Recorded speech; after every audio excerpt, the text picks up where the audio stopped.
Hello there, and welcome to the Fish Tank Barn. When I made last week's video about Lake Tanganyika and cichlids, I made the comment that everyone should keep a shell dweller tank at some point in their aquarium journey.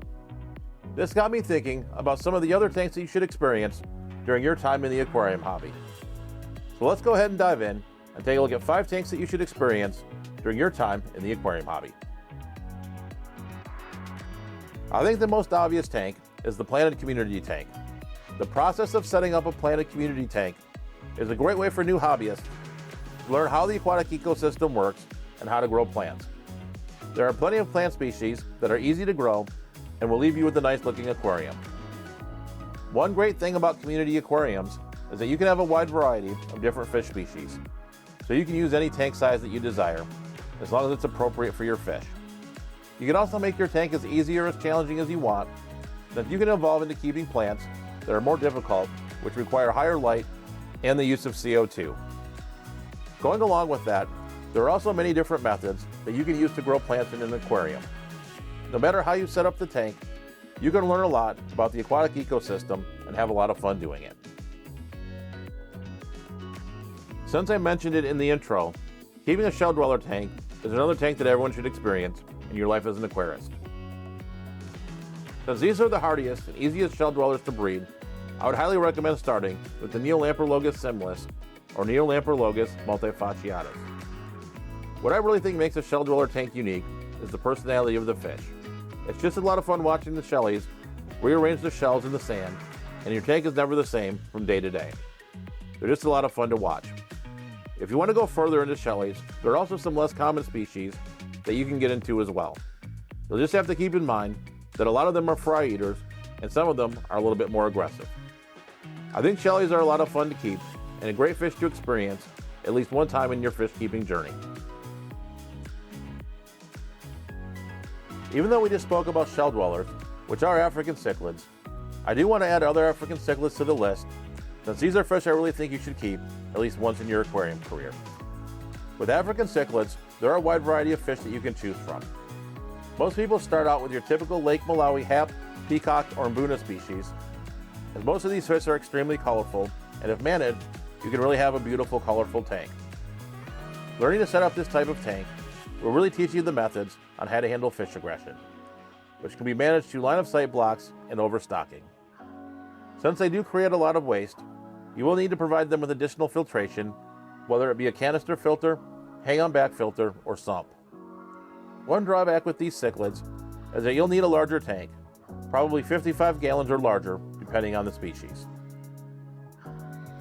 These are definitely fish you need to do some research on before purchasing. You can really learn a lot and have a lot of fun with a Lake Malawi tank. The one thing that's great about African cichlid tanks is that you're not limited to Lake Malawi. There's a really nice variety of other fish from other lakes that you can choose from.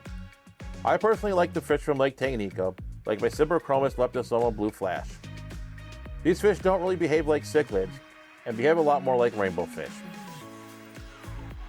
What I really enjoy about the Cyprochromis is their schooling behavior and bright colors. This tank quickly became my favorite here in the fish barn. Another great Tanganyikan cichlid are Tropheus. They are definitely a lot more aggressive than the Cyprochromis, but still very enjoyable. We're currently looking at my 125 gallon tank that's home to my Tropheus maplungu. Much like the Cyprochromis, I really enjoy their bright colors and behaviors. Beyond the 2 species of Tanganyikans that we just took a look at, there are many other types of Tanganyikan cichlids that you can keep. All of them are very interesting and have great personalities. You can also look at other cichlids from other lakes as well. There are a ton of colorful fish from Lake Victoria, as well as many other parts of Africa that are really fun to keep. I really think there's a lot of diversity and personality when it comes to African cichlids, so I recommend you experience these fish at least one time in your hobby. The next tank I want to talk about is one that's near and dear to my heart, and that's the conservation tank. What I mean by a conservation tank is a tank that's dedicated to a species that's endangered or extinct in the wild.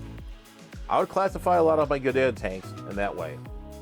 Most Gadaid species are threatened due to habitat destruction and pollution in their native Mexico.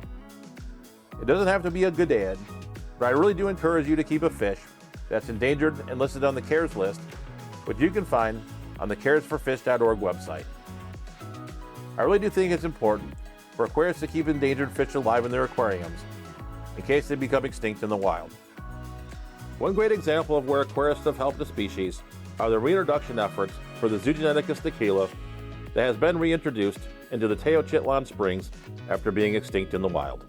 I'm not saying you should have all of your tanks with endangered fish, but I do think you should have one tank in your fish room with an endangered species, just as protection for fish in the wild. I really do think this is one thing you should do for at least one tank in your fish room.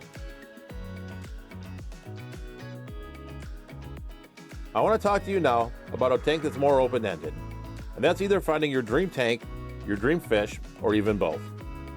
I can't think of a more exciting and exhilarating experience than either finding your dream fish or finally setting up that big dream tank. I recently had this experience when I found my dream fish with the Crocodile Audax from Los Pinos. For many aquarists, this can come in many forms. It might be setting up your first reef tank, or buying or setting up that big tank that you've always wanted. I've also found that over the years, this turns into a moving target as your experience and interest in the hobby changes. So you have the potential to experience this multiple times during your journey through the hobby. This is something that never gets old, and it's always a lot of fun when you have new and exciting changes. I hope that you enjoyed taking a look at 5 tanks that you should experience during your time in the aquarium hobby. No matter what your journey is in the aquarium hobby, keeping fish has always been a lot of fun, and I've always learned a lot from doing it. Let me know in the comments if you have any other tank suggestions. At the end here, I'll put up a playlist with care guides for some of the African cichlids that you saw in this video, as well as my last fish room tour. So as always, thank you for watching, stay safe, stay fishing, and I'll catch you on the next video.